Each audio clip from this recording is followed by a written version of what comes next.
Herzlich willkommen zurück zu einem neuen Vayu-Podcast. Ich bin Dennis und heute in einer Special Edition auf englischer Sprache. Wir haben heute einen besonderen Gast. Diese Edition, diese Folge gibt es nur auf YouTube, denn auf YouTube habt ihr die Möglichkeit, automatisch Untertitel zu aktivieren mit Übersetzung. Das wird sicherlich nicht 100% sein, aber für alle, die der englischen Sprache gar nicht mächtig sind, ist das sicherlich eine Methode, hier ein bisschen was an Informationen mitzubekommen, denn wir haben Kuba CIelen mit am Start. Heute zusammen mit Tobi und Michi. Die drei kennen sich zusammen. Kuba ist IFBB Pro, hat eines der wahrscheinlich krassesten Gyms in ganz Europa. Und auch wenn es vielleicht für den einen oder anderen schwerfällt mit dem Englischen, ist es, glaube ich, eine sehr, sehr, sehr coole Möglichkeit, hier ein paar Infos, ein paar Background-Informationen zu bekommen, die man sonst vielleicht nicht so bekommt. Ich freue mich sehr und wir switchen direkt auf Englisch. Kuba, welcome to the VayuCast. We're very, very happy to have you here. I just introduced you briefly that you're an IFBB Pro, that you probably have one of the greatest gyms in Europe, as far as I have seen. Also, the guys, we've never met, but the guys know you well, and I've heard a lot of times we have to go to England and do a pub tour with Kuba because it's going to be crazy. So I'm very, very, very excited to hear your story, and let's just jump into it. Just give us a brief introduction. How did you start training, and how did everything end up being where you are today? So if you are going to come over, please come over in around 6 to 7 weeks, because the gym is actually going through a little bit of a refurb at the moment. So I'm having some extensions put in place and a lot more equipment coming through as well. So if you are going to come, just give it maybe 6 weeks and things will be ready. I think it's definitely going to be a little bit more impressive than it was last time when you come over. So I do think just give it a little bit of time, and you are all going to be pleasantly surprised with what you will see when you come down. We'll pull it added, like, since you've been over, by the time you come again, there's going to be probably an extra 27 machines added and probably an extra 5,000 square foot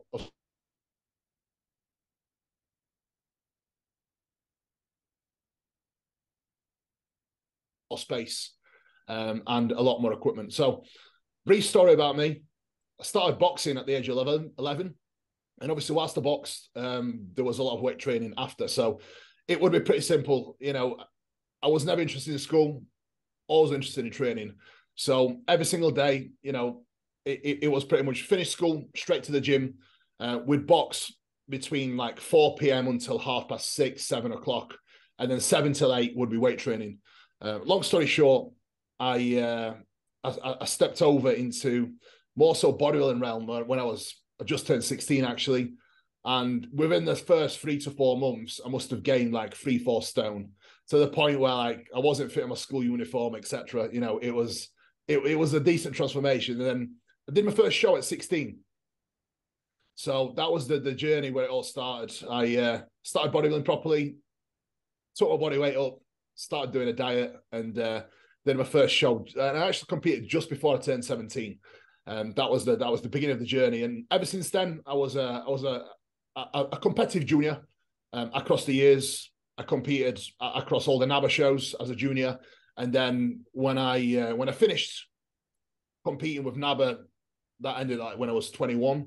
I did the UK BFF juniors under 23 and the heavyweights that day. And so competitive history, it started very early, and ever since I started bodybuilding and competing competitively, there was never going back. You know, once you get the bug, no matter what, you just all in. And I think ever since I actually started, every single year, the love for the sport, the love for training, the love for bodybuilding grows and grows. Because for me, the more I learn about it, the better I get at bodybuilding. And the more I understand bodybuilding and training and everything else that comes alongside of it, the more I fall in love with it as well. So, as we all know, we don't do it to compete. We do it for the process. So I am very comfortable taking time away from competing, because to me, competing doesn't mean that much. What does mean a lot to me It is more so the training and the process that we go through with dieting and gaining the body weight and the off seasons and the little diets that we do alongside of that. So that is a brief overview of how I got here. Now, I opened the gym in 2017, January 9th, when I was quite young, actually. I was 22 to go into 23 when I first got the chance to do it, and officially partnered up with my current business partner, Charles Marden, and Mike in 2018, when I got the opportunity to start Ultraflex Rotherham. So that is where the gym happened, and that is the brief story of my competitive background with bodybuilding. So anything else you want me to dig into, I can. But again, give the listeners what they want, and let's get stuck into the topics, eh? Mm-hmm. So I have to say, I don't follow a lot of bodybuilders on social media because I cannot identify with the work ethic. But you are one of the few I really love to follow because you are very meticulous about every little detail. So you pay attention to the execution of every lift, to recovery, etc. Because back in the past, I was impressed when somebody could lift a huge weight. But now I'm much more impressed with the form somebody lifts a weight. And seeing you train is a big inspiration. And did you have an influence that put you into that direction, or was it just because you started very early and the boxing background that you pay so much attention to every little detail? Because so in Germany we have that old school mentality, so just lift big weights and do what we have done 30 years ago because that works. But you seem to be very strategic in what you do, and also very scientific in your approach. So I think it's a mixture of both. It's not just science, but it's more so the evidence that I see with results. Because we can talk about science, right? But it's a guideline. Yeah. It's a guideline that allows us to take our own conclusions. Because the biggest evidence that we see is what we see with our clients and what we see with our own progress through trial and error. Now, I do think some of it is boxing background. I think the boxing background has instilled a lot of discipline into me that allows me to be very comfortable with doing the do and putting the reps in place and doing the training. I'm very comfortable doing that. And I'm very comfortable to stay uncomfortable for whatever time I need, because that's been ingrained in me since I was a kid. But with training, right, everything evolves. There is a reason why we don't ride horse and carriage anymore. There's a reason why we have cars. There is a reason why sports science has evolved many, many years. There's a reason why athletes in other sports since 1950s are completely different.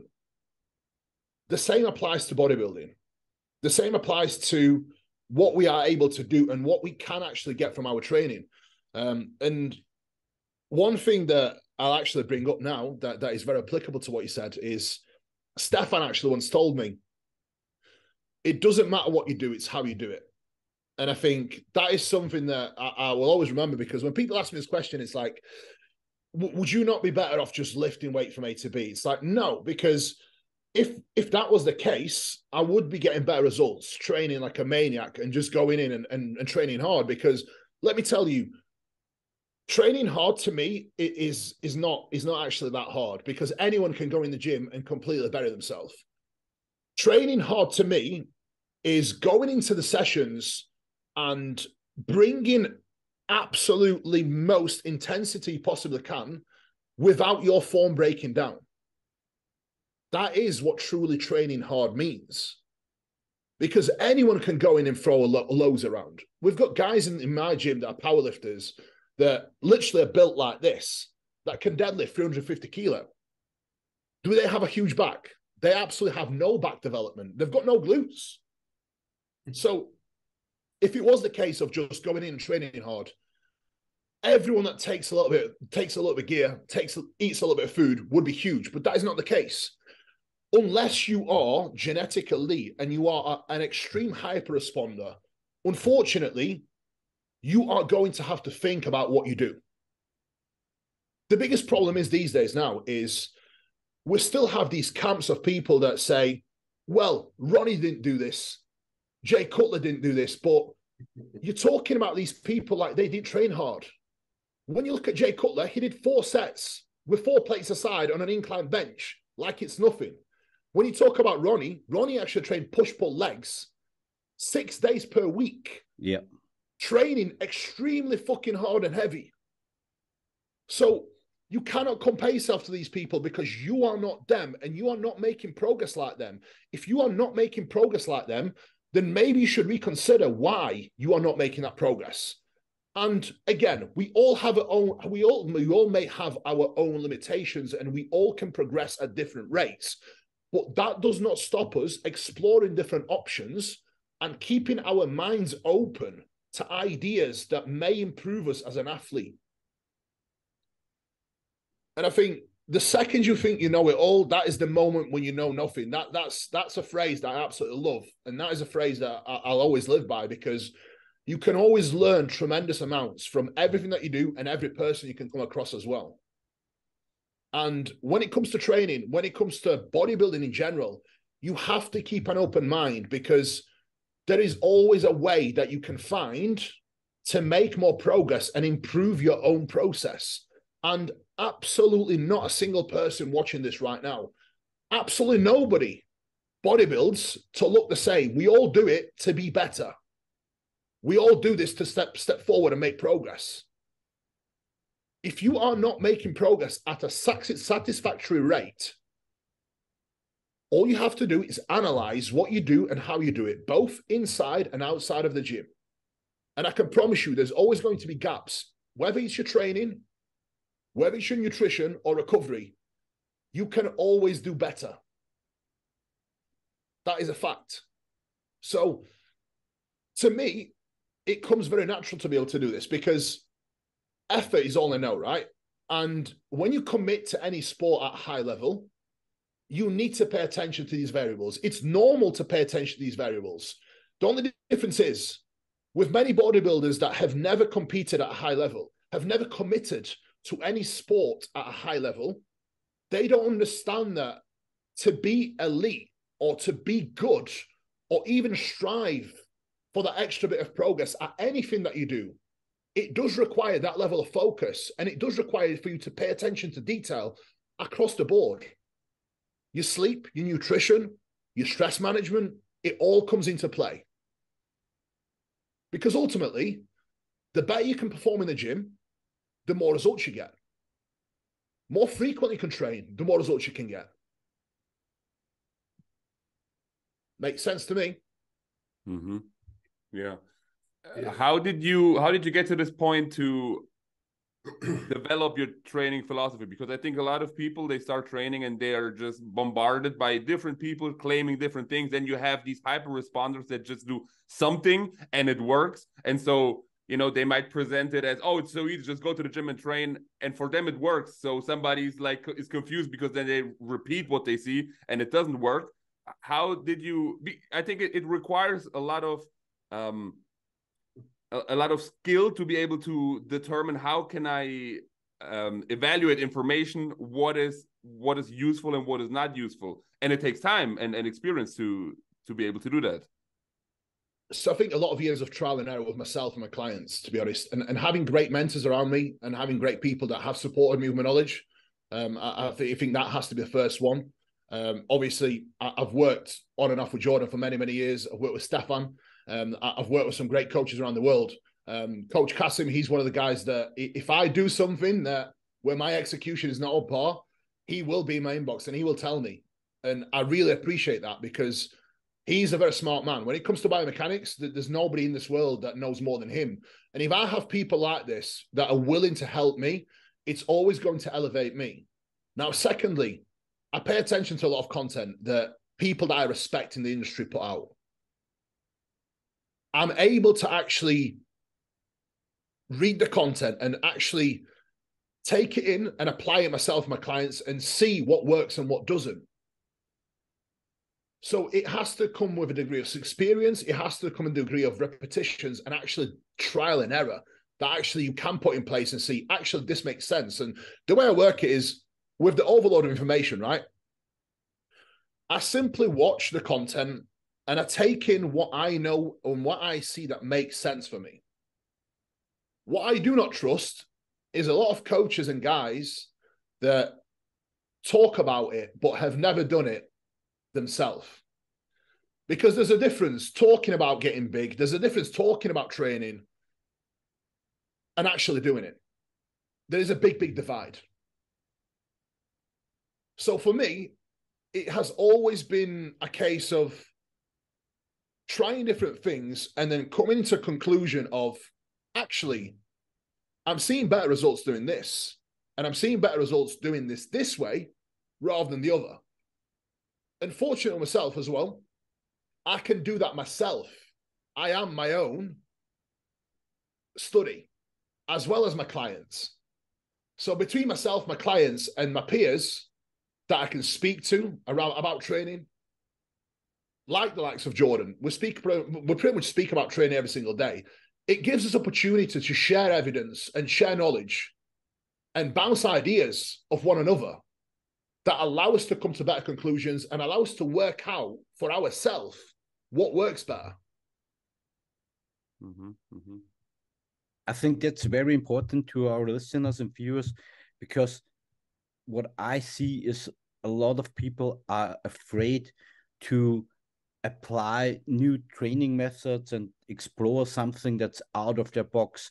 So they're doing, for example, the same push routine for the last year and make no improvements. So when you do that same routine for the next year, what outcome do you expect? So if it didn't work the last year, when you apply it for the next 2 years, nothing will happen.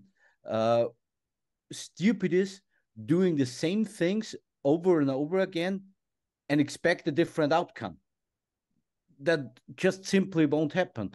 So if what you've done for the past month, the past year, did not work, it won't work the next year. So don't be afraid to search a little bit outside of your box, because you aren't getting results right now anyway. So if you switch things up, it may be better.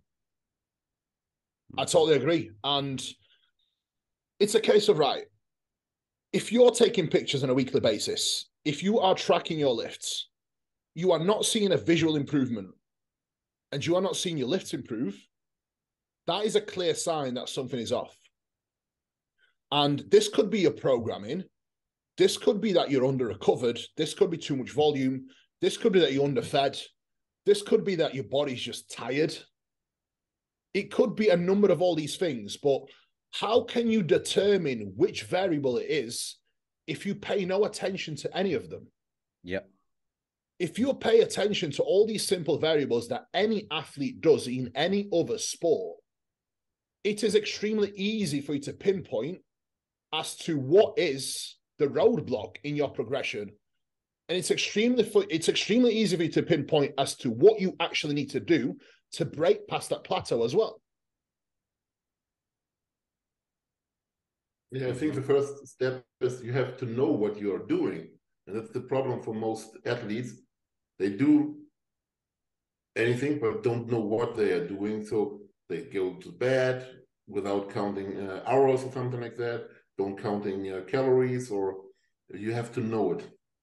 That's the first step for me and my clients. Most of the guys just go to the gym and exercise. They don't follow a structured training program. So you will never know if you're making progress or not. To me, the biggest game changer was learning and understanding of how to actually utilize the logbook properly. Yeah. Understanding that tracking my progression has to be done with an approach that is standardized, where I am not just chasing load for sake of load. I am taking the progressions that are standardized with the same range of motion, the same tempo, and the same execution. Load is not load. Just load alone, just weight alone does not build any muscle. Mechanical tension is the main driver of hypertrophy. Now, we can achieve more mechanical tension with less load if our range of motion is greater, if our execution is greater. Just controlling the movements and controlling the end ranges, it makes a huge difference. Yeah. So you have to understand that if you are not a hyper responder, then the likelihood of needing to pay attention to these details is going to be extremely important. And a lot of people are very easy swayed to blame the genetics. The genetics is not the problem. Lack of effort is the problem here. What I often see is that hyper responders get to a certain level very, very fast, and the better the genetics, the higher they get. But then they hit a plateau, and they were never used to pay attention to all those details. And they never could get across that plateau because they never learned to work to work hard, to analyze things. And that's just how far they can get. People with not so superior genetics have to pay attention to these little details much earlier in their career, so they are used to those things, and in the long term they can often get further than the genetically blessed, because they learned from the bottom to work really hard and to pay detail to every little aspect of training and nutrition and recovery. Yeah, to be honest, another factor that I look at is what I found and what I've seen personally a lot is the guys that are hyper responders that don't generally have to work that hard to attain something. They don't really care about bodybuilding all that much. Now, when you have to work for something and you do get the results, that is when it's almost like a light bulb moment. That is where it's like the world opens up. And I think to a lot of people, it's they call it overcomplicating or, doing all these things, but it's not really overcomplicating because it's extremely simple. Pay attention to your sleep, know what you are eating, keep your stress levels down, track your lifts, and progressive overload correctly. That's all it is. And make sure that you do all these things with high quality, because one thing I will always stand for, and I will always say, it doesn't really matter that you tick all the boxes and you do everything. What truly matters is how well you tick those boxes. You can go into the sessions and do what is on the plan, but just doing what is on the plan is not enough. It's how well you can do the plan. Just going out and doing your steps is not enough. It's how well you do the steps. Just the way you walk makes a difference in your calorie expenditure. Just doing the cardio duration, it's not the fucking same as actually doing the cardio. So it's not just about doing it. It's not just about work. It's the quality of your work that matters above anything else. I think the problem is there are a little bit like two fronts. The one front is they don't think about training and progress at all.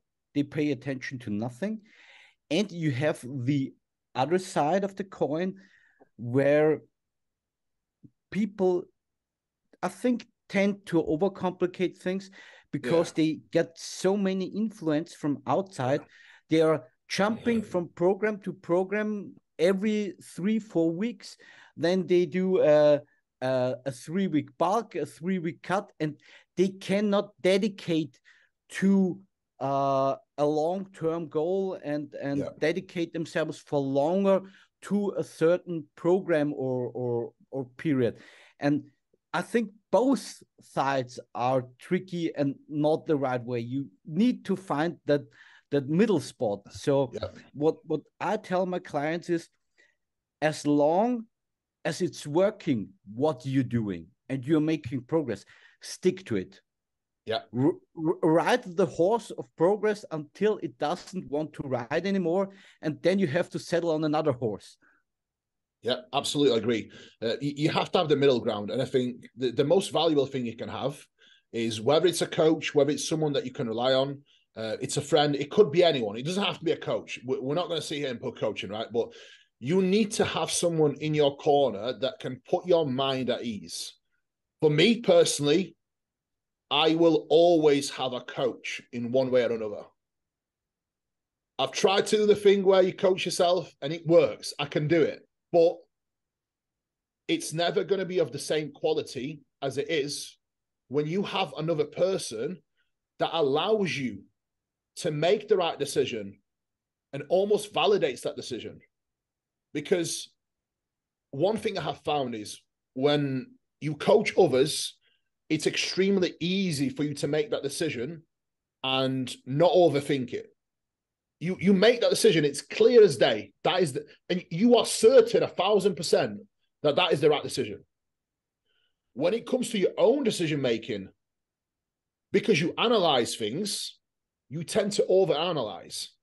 So the best piece of advice for anyone that cannot stick to, a set way, is having even a person that will allow you to have that peace of mind and give you the confidence in your ability, or simply hiring a coach that will give you that confidence to commit to these phases. Now, secondly, what I found is extremely helpful is planning and phasing. So for me, creating a timeline is essential in prep and off season. Again, it doesn't mean that necessarily you will stick to that timeline 100%, because you probably never do. But if you have a vision set in place and a timeline with dates and goals set on there, it is a lot easier to commit to a goal if you have a timeline set. Yeah. And if something is there and you're ticking these boxes off week by week, it's a sense of achievement that you are getting week by week by ticking off that timeline and getting closer to that goal, whether it's an off season or in prep. I think that is invaluable, because the only way where people tend to hop from program to program and not commit to any phase is lack of vision and lack of structure. You need to have a set plan with a vision in place and structure to know exactly what you need to do and how you need to do it to get from A to B. If you don't have that in place, people often say, I feel lost. You don't feel lost. You just don't have a sense of direction, and you don't have an accurate plan set in place. Mm-hmm. And I think just lack of patience is one of the big things, because a lot of people just expect things to work immediately. I recently read an article about Vince Gironda, and it was explaining how in Vince's gym there was a program. Like, you came to the gym and you said, okay, you're going to do a 12-week program. And once you achieve these results, then you get to the... So there was structure to this. And today you sign up in a commercial gym and it's the Wild West. You just do whatever you want. And people don't have that appreciation for the time it takes and how much a structured program is valuable, because they just think, okay, I go in there and in 2 weeks I'm going to look like a monster. Because you need to say Kuba turned professional in a very young age. When did you turn professional? 23, 24? 24, yeah. 24. Just in 24, yeah. But he already worked out for almost 10 years before he got professional. So he turned pro at a very young age, but he put in more than 10 years of work and effort before he got professional. Yeah, I started training at 11 years old. So, yeah, you know, it's not like it happened overnight. And so 13 years. Yeah, and the thing is, when I switched to bodybuilding full time as well, I cannot remember in my entire life, to be honest, I cannot remember in my entire life since the age of 11 having longer than a week away from the gym. It just hasn't happened. Even, you know, when I had injuries or when I was sick, I think the longest I had away from the gym was literally 7 days. That is all. So people often get discouraged through not seeing short-term gratification. And the biggest problem at the moment is people and we can get short-term gratification across anything that we do. We can go on his phone and order food, order whatever we want. It's all short-term gratification straight away. You can buy things, you can do things. You can get on a video game. It's short-term gratification. You straight away, you get that spike, dopamine spike. So sometimes we need to take a step back and realize that you have to stay in it for long-term to reach these goals. And if you're happy and you're comfortable with going through the process, that is when it's a lot easier. Because for me personally, I get to win every single day. If I wake up, whether it's a rest day or a training day, I feel accomplished by the time I go to bed because I've done my cardio, I've done my steps, I have eaten all my meals. That is a degree of success there every single day because I am ticking the boxes and I'm doing them accurately. I'm not just doing them half-arsedly. Everything's done with great timing and everything's done with accuracy as well. German precision, that's what we want, you know, across everything that we do. That's what we want. We already ticked a little bit the short term and the shortcuts. Let's get a little bit into the gear topic because I see many young people nowadays that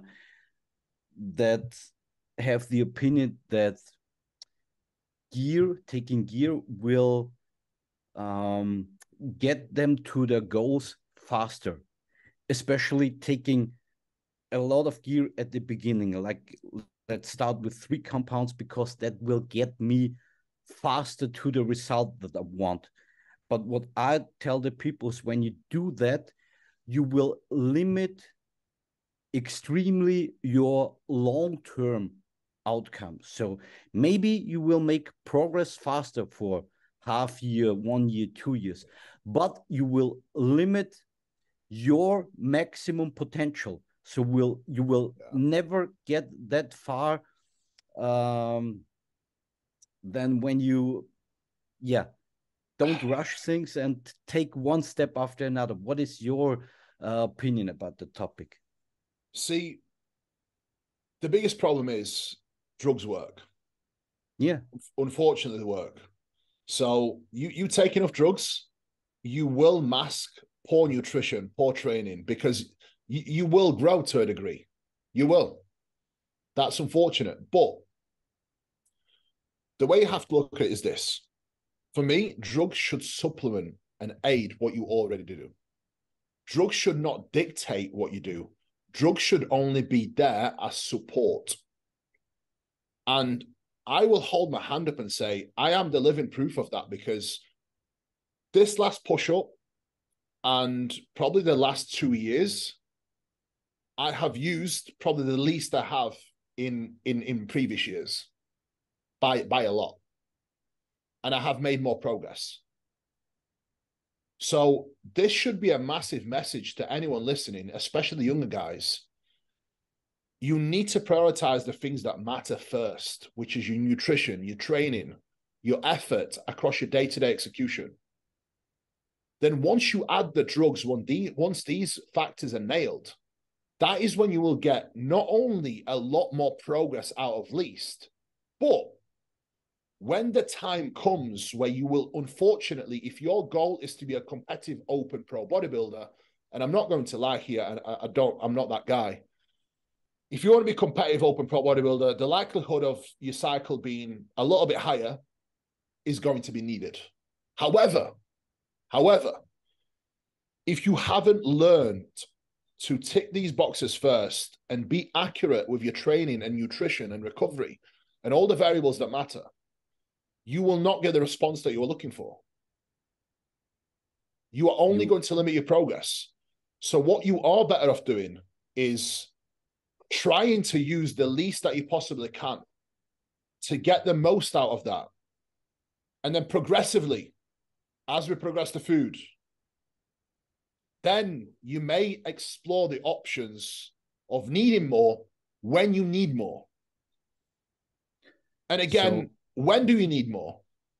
Yeah. When you have already got the size, that's when you may need more. Because to me, I truly believe that your actual dosages should be dependent on your size. They really should. Unfortunately, and that's a fact, the bigger you are, more than likely, unless you're a hyper-responder, but the bigger you are, unfortunately, you will probably need more to break past plateaus and grow more. Yeah. And I'm not going to sit here and lie that's not the truth, because that is the truth. And that is the ugly side part of bodybuilding. Yeah. However, if you have already been using grams and grams of gear before that, what are you going to do when you get to that size? Are you going to use 10 grams? I also think that's important to say that with drugs, there is always a point of diminishing returns.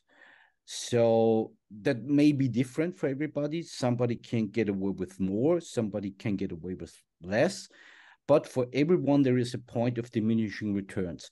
So if you take gear past that point, you won't grow better. You will grow worse, because your body has to live with all the side effects. And when your body is not healthy, when your body gets sick, you will grow worse, not better. And the further you come and the further you stay under the point of diminishing returns, the more space you have got to push towards that line and make further progress and break plateaus. But when you nail that line, that point of diminishing returns straight away, you have nothing to push anymore. I totally agree. I 100% agree, because there is a limit, right? And unfortunately, it is going to be very highly individual as to what someone can get away with and what someone cannot. However, if you are redlining it before you even reach your potential, what are you going to do? Because there will come a point where you cannot take any more. Because you do get that inverted U where more does more up to a point, and then more actually does less. Yes. Because any drug drives oxidative stress. Any drugs add unnecessary pressure on your body that doesn't actually align with your body being able to actually get that adaptive response and grow new muscle tissue. But against the contrary belief, there has never been a time where you grow less when your body is actually healthier. The healthier you are, the more opportunity you have to grow. Yes. So that is a massive consideration that people need to take. And that is a massive, massive thing that many people often overlook. You have to try and at least stay healthy to a degree. And you need to understand that, yes, more does more, but there is context to that. And timing is everything. You need to make sure that you time things well, because if you get to a point where you've completely smashed your body into the ground, from a health perspective, you are not going to have scope to be able to do more when you need more. Yes. So that's a good point, because when you are going to start a prep, and all your health markers are shit, that prep won't work. No. Your body will fight back. Your body will not want to get in shape. And that is when your body gets tired and you don't get a physique that is clean with great lines. It's always blurred. You can't really get that last bit of condition off because your body's tired. Now, the fresher you are, you can always tell the guys that don't go, balls to the wall, because you can even tell the skin structure. It's beautiful.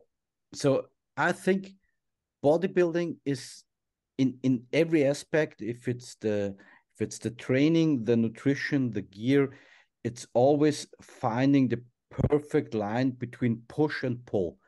You need to know when I can push, but also you need to know when I need to pull back.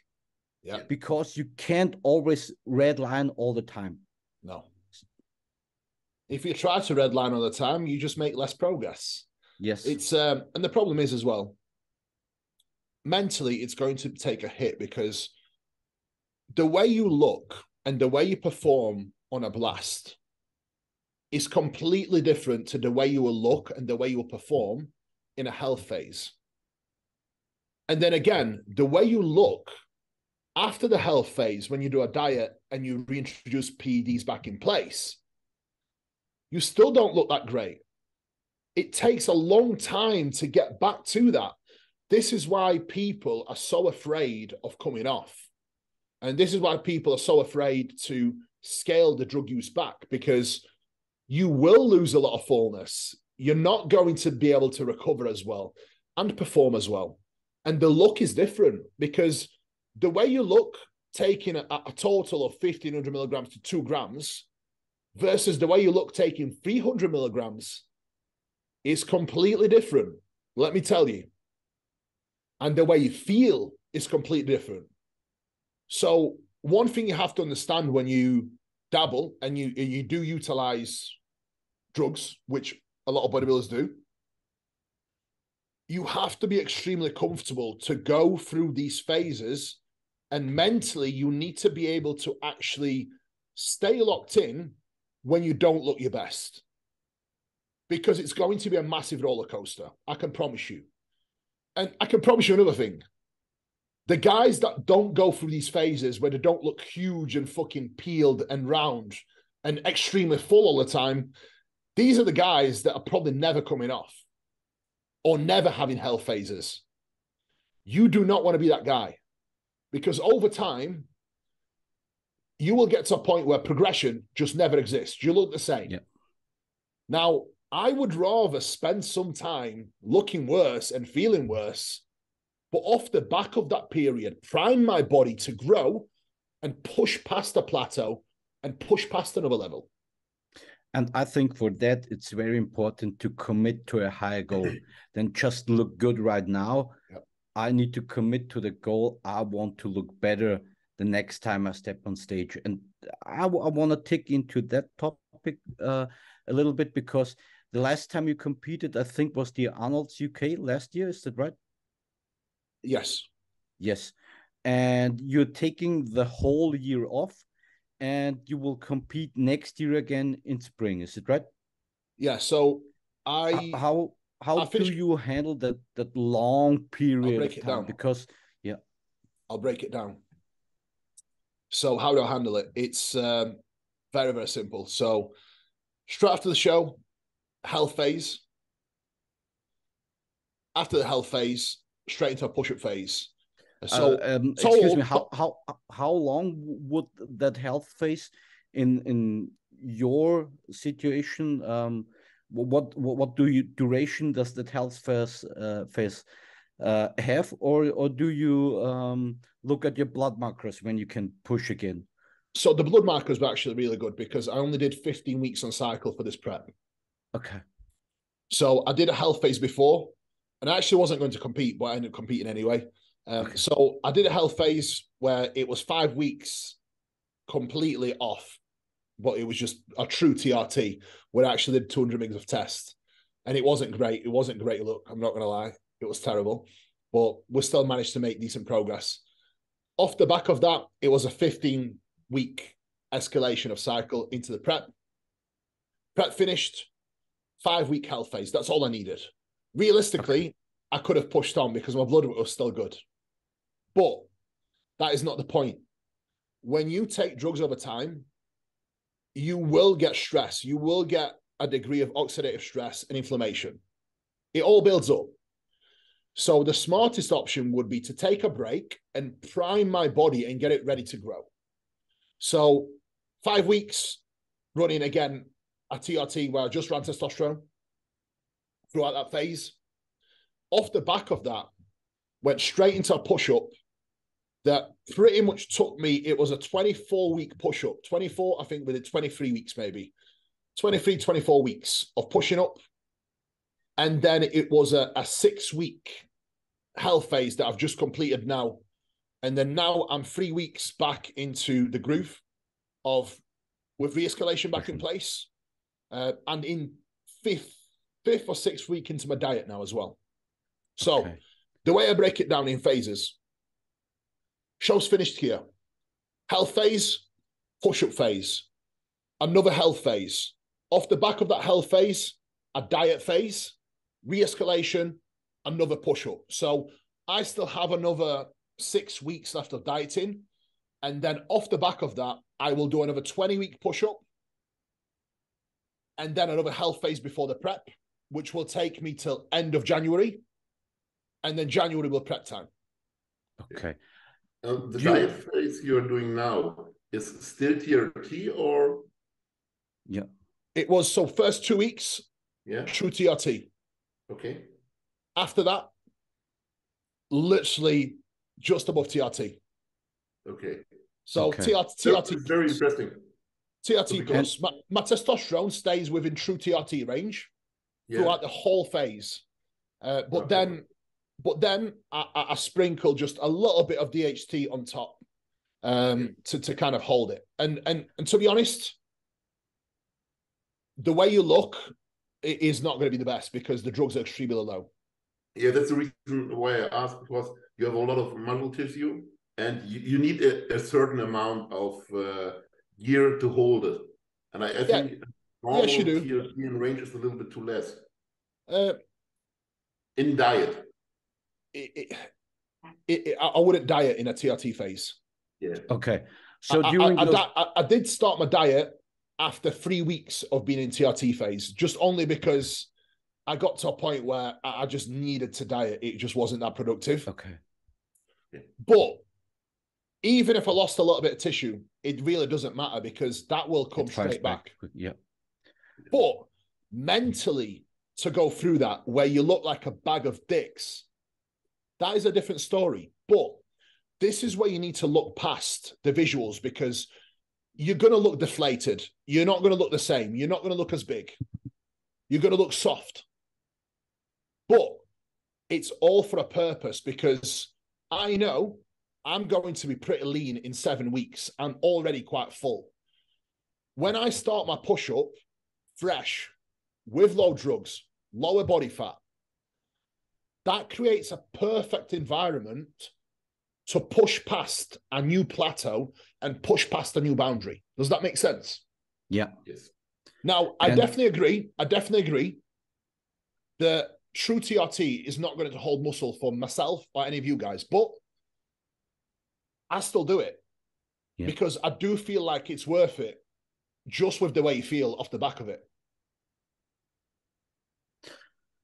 During those health phases, do you stick at maintenance calories or slightly above maintenance? Or do you do it depending on the way you look and feel? I still kept a slight surplus. Okay.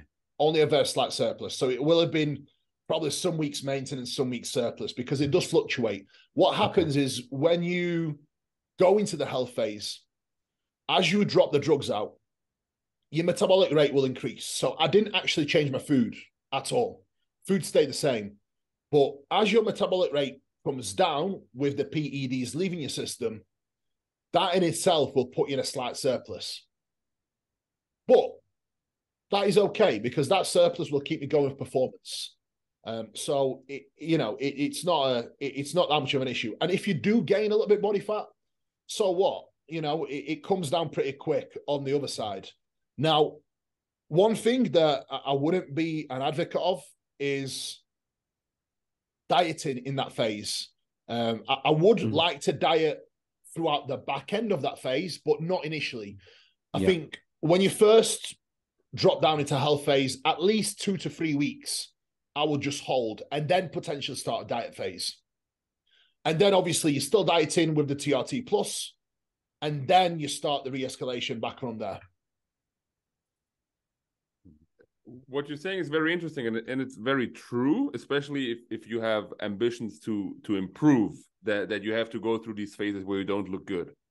But then on the other hand, people start bodybuilding because they want to look good, especially people who start PEDs. Usually there's a certain amount of, I want to look good. So has that always been easy for you to go through that phase, or was it you having coaches to help you go through these phases of being, okay, you will have these few weeks where you look like a bag of dicks, as you said, but it's part of the process? I still struggle with it now, because we all want to look massive. We all want to look huge all the time. We all want to, you know, progress all the time, huge, you know, massively, visually. But fact of the matter is, if you want big progress and if you want to change your physique, you're not going to be able to do that constantly. You have to go up and down, unfortunately. Now, for me, it's extremely important to have people in my corner. I'm very fortunate. I'm very fortunate to still be able to tap into Jordan, and obviously my wife, that kind of keep my head on, to try and look past it, because even myself, you know, I can talk about it all day long, but I still do struggle with it. However, I have extreme goals. People that just want to look good, it's sustainable to look good year round. But what is not sustainable is squeezing the most progress out of your body that you physically can and look good all the time. That's just not sustainable. What's also very interesting, I think, for your listeners is to put those phases into relation with your training. So I think when you're running a health phase, you will scale back on volume, I believe. It's auto-regulated, to be honest. Okay. I only scale back in volume when I need to. Okay. And I have never been a fan of volume escalations. I don't increase my volume. I sometimes can sprinkle a little bit more volume in certain areas, but it would literally be, let's say my push sessions are 16 working sets total for chest, shoulders, tricep, which is, it's not the lowest volume, but it's not the highest. It's somewhere in between. If I was to take a volume escalation, it might be an additional set of lateral work in that session, an additional set of pressing, which would take me to maximum 18 sets. The same applies for pull days. Pull days is probably 16 sets for bicep. 16 sets for back, rear delts, biceps, maybe 17 sets. And again, same drill with that. It would be maybe an additional set of rear delt work, an additional set of lat work. Leg day, 10 total sets, not including calves. Calves don't really matter. 10 total working sets, right? And again, my volume escalation would be, if I'm feeling amazing, I might add 1 to 2 extra sets across the entirety of the session. But the volume would always be around 10 to 12 sets on legs, 16, 17 sets, 18 sets on pull days, and 16 to 18 sets on push days. And then all I would do, run that block until I'm tired and I'm on my arse, take a couple of rest days, run some lower volume sessions, and then get it back up and keep ground running. One thing people don't understand is your training volume is not number of sets only. Your training volume is the quality of your sets. Your training volume is your range of motion. Your training volume is your load. Your training volume is your repetitions. All this adds to training volume, not just sets. Yeah, I think most people only see one session and the volume of one session, but you have to count everything and You have to look at your frequency. Your training frequency. Your training frequency is huge on that as well. Yeah. So I know you're training and you have a balance. I know you're working on your backside, so you have much more sets in the back session, on the pull session, than in the leg day, on the leg day, because the legs are good. Yeah, so volume allocation, we will shift the volume when it's needed. So in my back days, I have, at the moment, it's 9 sets of direct back work alone. So when you look at all the body parts, the most volume right now is on my back days from the back alone. And that's 9 sets of back work plus 1 set of shrugs. So that's 10 sets. And that volume will likely go up to, when I go back into a surplus, will likely go up to 12 working sets, which then gives me 2 to 3 sets on rear delts, which is 14 to 15 sets. And then between probably three sets on bicep, which is then 18, 19 sets. But I think for beginner, it's very hard to auto-regulate this. I think you have to know your lagging body parts. Yeah. And you have to know how to train them properly. Yeah, absolutely. I think for anyone that's, of an early training age, you don't need to worry about auto-regulation. No. This is your plan. This is what you have to stick to. No deviation. Mm-hmm. Are there certain things that through experience that have surprised you, that maybe at first you thought, whatever, it may be gear, training, supplementations that people overrate or underrate, and in your experience you realize, hey, this is maybe not as important, or this that I didn't think is as important is much more important? Drugs are not that important. Training is much more important. Because drugs are extremely simple. Literally very fucking simple. All I need is 2 compounds, maybe 3. And that I'm happy with that. That's all I need. Training, I feel like that's what's been the biggest. The better I train, the harder I train, the more results I get. That's literally as simple as that. What people don't get right. So let's say my chest isn't growing, okay, on 500 mix of test. Everything else grows. So when you go up to 1,000 mix of test, your chest won't grow any better, because everything else that you hit properly will get bigger, and your chest will stay smaller because you did not hit it in your training. So maybe you're pressed with your front delts or with your triceps, but you didn't stimulate your chest when you were training. That's why your chest did not grow on 500 mix of test. So going up to 1 gram of test won't do any difference.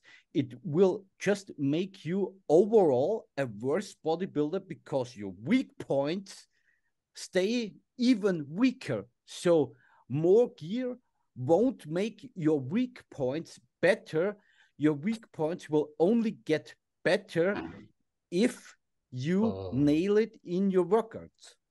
Absolutely, I agree. And sometimes I have come across people where they was doing crazy amounts of volume on the weaker body parts, but the training execution was dog shit.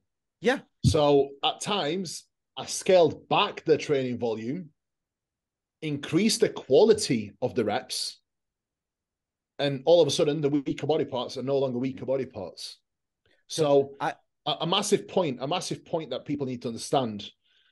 It's not the quantity that matters. It's the quality of the stimulus.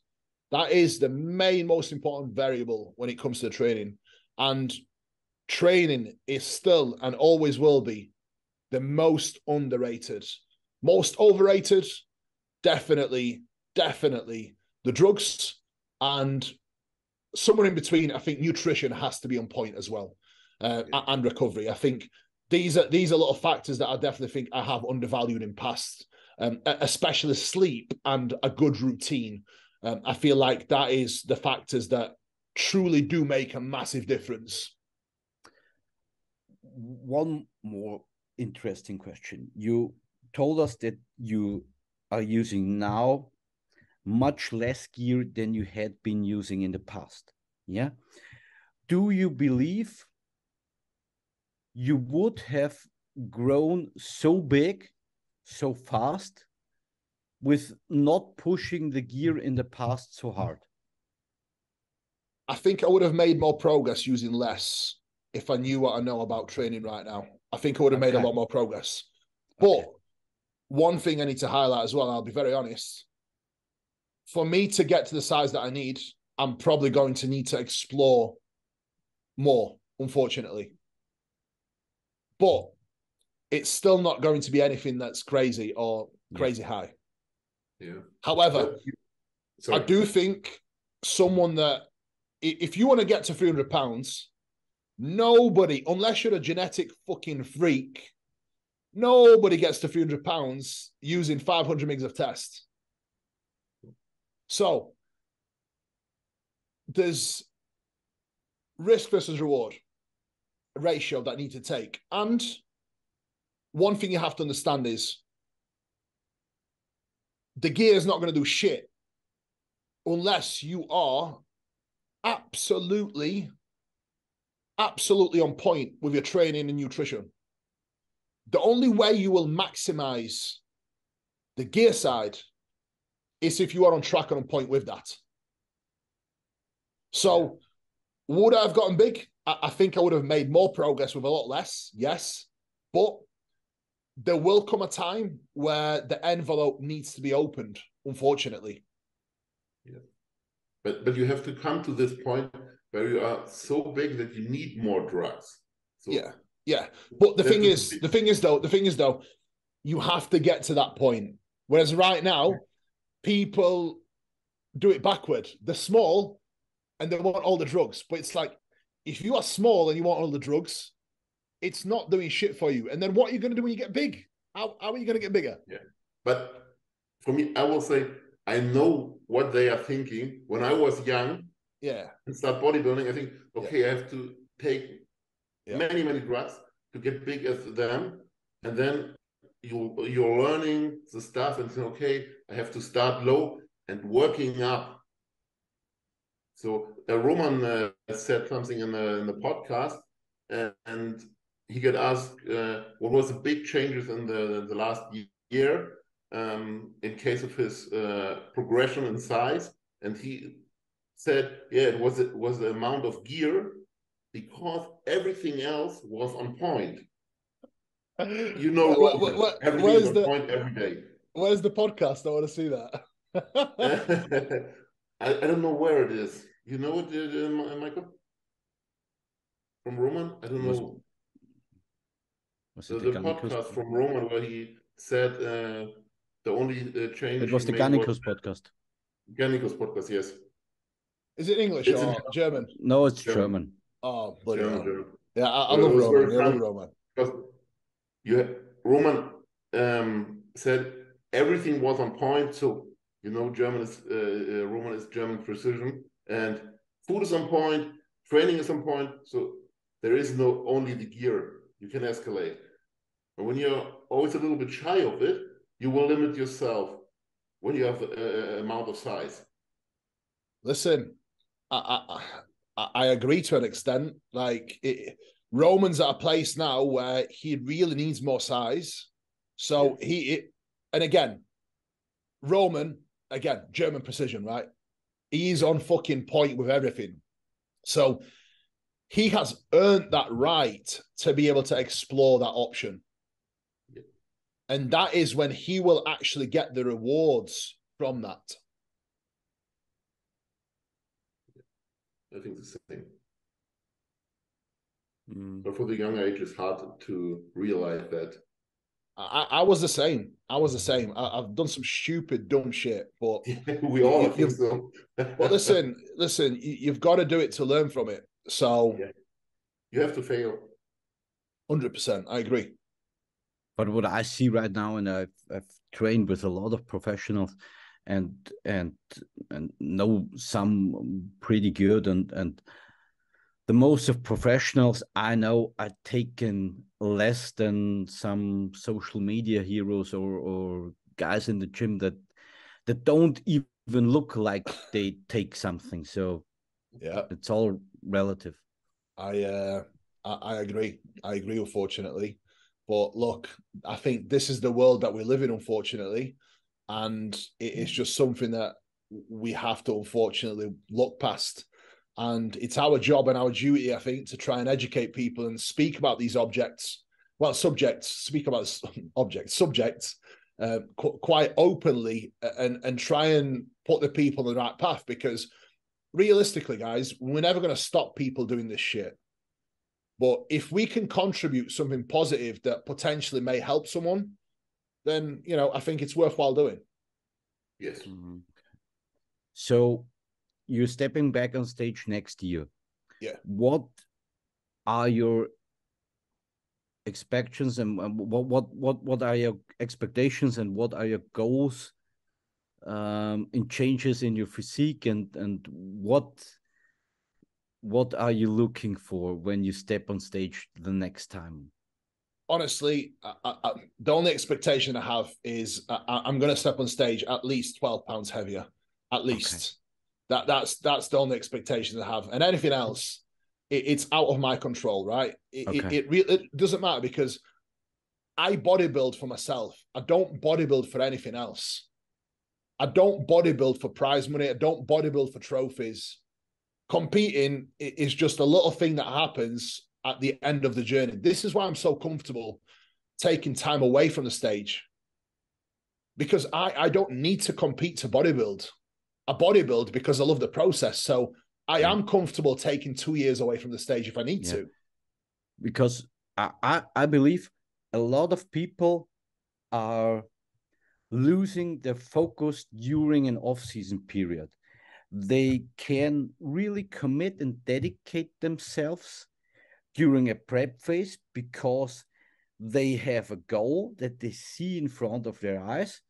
But during a extended off-season period, they lack goals, and because of that lagging goals, their nutrition is not on point 100%. The recovery is not on point 100%.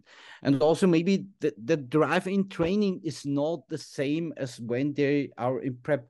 But what most people do not realize is that actual progress and muscle building happens during the off season. And those are the bodybuilders that look the same every year and year again, because they could not dedicate themselves through an off-season period just through the prep, so they end up looking the same. Anyone can commit to a contest prep, and anyone can be disciplined and consistent in a contest prep. Anyone. But the true people that really live for it, and true people that really make the progress, can stay committed throughout an off-season phase, because in an off-season, you don't see daily changes. You don't get that short-term gratification that you do in prep. And again, we're talking about short-term gratification, right? In a contest prep, you see constant changes. You see visuals improving. That kind of gives you a kick. So my best piece of advice for someone that struggles with that is, you have to focus on not the visuals, but your training performance. You have to obsess over your lifts.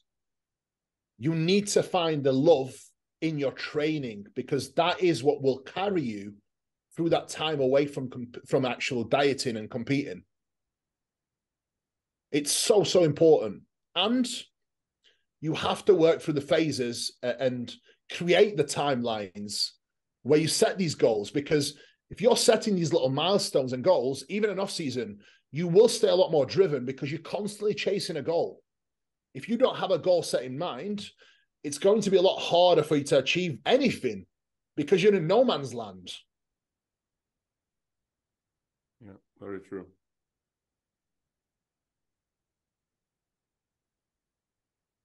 How about your gym?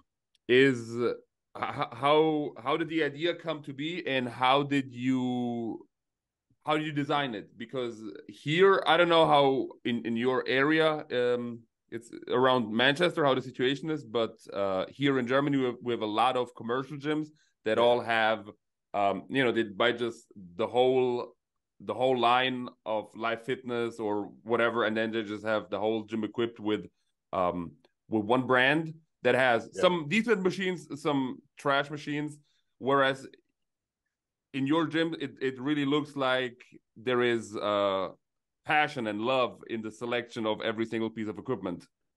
Yeah, so with our gym, we actually pick the best out of each brand. So we don't just stick to one brand. We literally pick the best out of each one. So the layout of how the actual gym is laid out, that's definitely come a lot of help from Charlie. He's the man that always plans the layout. And to be honest, I was definitely on board with it because the layout looked perfect. Now, secondly, in terms of equipment selection, that was pretty much left down to me. And I always love Prime because I have used it before. And before we actually ordered Prime, Ultraflex brand didn't actually use Prime until we did.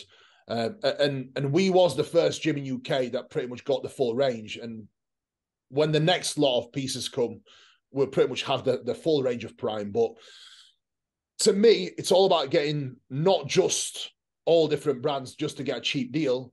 To me, it's about getting the best of the best.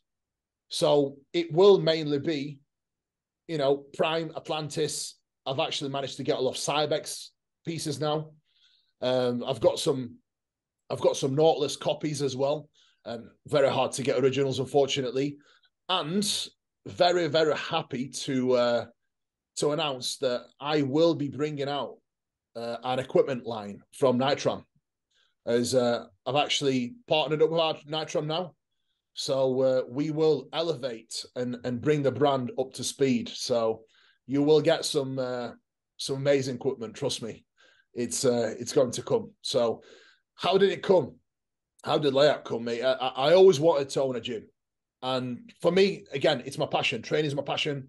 And I love being in the gym. So that's something I always wanted. And when the opportunity came to make that happen, I was able to make it happen because from a very young age, I always saved and I always worked incredibly hard. To begin with, I was doing doors at night and PTing in the day. So I was doing pretty much 7 days per week PTing, coaching online as well, and 4 nights at a nightclub as well.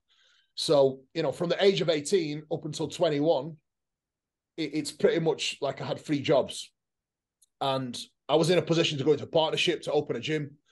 After a while, the business partners that I had initially wasn't the best business savvy. So I was able to buy them out. And then I was able to partner up with Ultraflex, with Charles and Mike. So that's definitely been amazing. Nice, very nice. How's the gym situation in England? I've never really been to gyms in your area. Is the type of gym that you have, is that like, do you have several gyms that are in that category, or is your gym very, very different from other gyms in the area? So there's probably about 15 gyms within like 10-mile radius of the gym, if not more. Yeah, there's gyms everywhere, but commercial gyms are pretty terrible. They don't have good equipment. They have like the gym techno equipment or whatever it is. It's awful. So, your commercial gyms are probably very well equipped by the sounds of things. At least they've got live fitness, which isn't bad. But when it comes to gyms, there is some gyms that are really good now. I think a lot of people are starting to realize that if they want a successful gym, they need to reinvest and they need to make sure that they are up to scratch with the equipment. But there isn't really that many gyms that go above and beyond like we do with our gyms. Mm-hmm. But I think that's especially because the community in Great Britain is a little bit more different than ours, because I believe bodybuilding now has a big boom in the UK, and I agree. And people want good equipment. They want good equipped gyms, and they are willing to pay for good equipped gyms. I agree. I think UK is definitely thriving on bodybuilding scene 100%. Yeah. So it's growing forever. So it's, you know, we will open more gyms, we will do more. So that's, you know, we've got to meet the demand. How was your training with Samson? And do you Amazing. believe he can? Do you believe he can win the Olympia this year? If he can get in a little bit better condition and bring his back up, yeah. So you Yeah, showed him to bring his back up. Honestly, it was great. You need to watch the video because yeah, at first I didn't know if Samson really wanted me to put him through the session. Yeah, but he did. And you know what? Samson's just so nice, so humble, extremely humble. He's an amazing person. And I could tell that I don't think anyone has ever trained him properly. Yeah. So it was amazing to get the opportunity to actually go through a lot of things with him, because I don't think he's ever trained like that before and has ever had someone really break things down the way I did. So you can probably see it in the video. I'm not sure if you've seen it, but yeah, I've seen it. Yeah. Yeah. So, you know, it was great. And he was buzzing at the end. And because he was because when I was able to show him stuff, and honestly, Samson's like this, like it is very switched on. Like the second I showed him something, it was on straight away. There was no repeating myself, you know? So it was amazing to see. And because he was buzzing, it made me excited as well. So I was like, yes, this is amazing. And I think what really speaks for him as a human being and for his mind, that he was open to learn something new, because he could also have said, what you want to show me? I already won the Arnold and was in the Olympia finals. But he really was open-minded and wanted to learn how to improve his back. So that amazed me. That was really amazing. Yeah, honestly, you know, at first I was of the same mindset, right? Where I was like, you know, this is the Arnold Classic champ. Like, who am I to really, to teach do anything? But when I realized that he's actually there because he wants to, you know, explore different options, it was amazing to see. And I've definitely shown him a lot of things that, you know, he can potentially use to his arsenal. And like I said to him before, look, when you're back home and you're back locked in, we can definitely get more sessions in place. And, you know, I'm more than happy to help him any way I can, you know, with training especially. So I think that would be great. I think if I got my hands on him and I could train him every day, I think it would be fucking unbelievable. Yeah. Yeah. So he had a big potential in his whole training or back training. So yeah, huge. You would say his training was not on point before? He trains extremely hard. And again, every person that is a hyper-responder will have a body part that is not going to respond the same. Yeah. With Samson, that's his back. And literally, his back could grow like everything else, but it will take some tweaking. Because his arms are so big, a lot of the movements that he was doing, it was pretty much like arm training. And his upper back and his upper back is actually quite thick as well. Yeah. A lot of it was the upper back and rear delt as well that was taking over. So I think Samson has scope to still transform his back just with the training side of things. Absolutely. It's really good for him because he's not at the end. So no, you have a problem when you maxed out everything in training and gear and nutrition, everything, and don't grow. So it can be very interesting with his back. Yeah, I honestly think he can step forward a lot, 100%. Yeah, cool. We'll see. We'll see on stage, but very, very exciting this year. Yeah. All right, it'll be amazing. Kuba, thank you so much for taking the time. It was very, very insightful. I think there's a lot of very, very important topics that we touched on that a lot of people can can learn from. Thank you for taking the time. We wish you the best for your competition plans, for your gym and everything else. For all the listeners, if you have the chance to, please visit Ultraflex Rotherham, that you get a little bit of insight. Most of the German gyms do not have one hack squat. I think Kuba has, what, 5, 6, 5? 2, 3, 5 now, 5.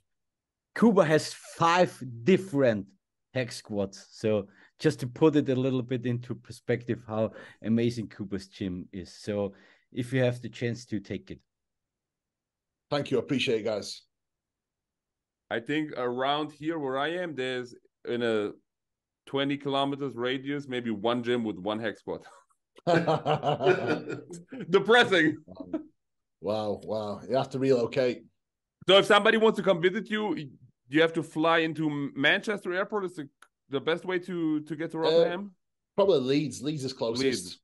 Yeah, Leeds is closest. Yeah, 100%. Leeds is like 40 minutes or something. So yeah, we had a long ride from Manchester. Yeah, it's like an hour and 20 minutes. Yeah. All right. Okay. Thank you so much an alle Zuhörer und Zuschauer. Vielen, vielen Dank fürs Zuschauen, fürs Zuhören. Wie immer, Fragen in die Kommentare, Vorschläge für nächste Gäste, Themen und so weiter. Vielen Dank natürlich auch an Tobi und an Michi und wir sehen uns bald wieder. Bye, bye. Thank you, guys. Take care. Bye.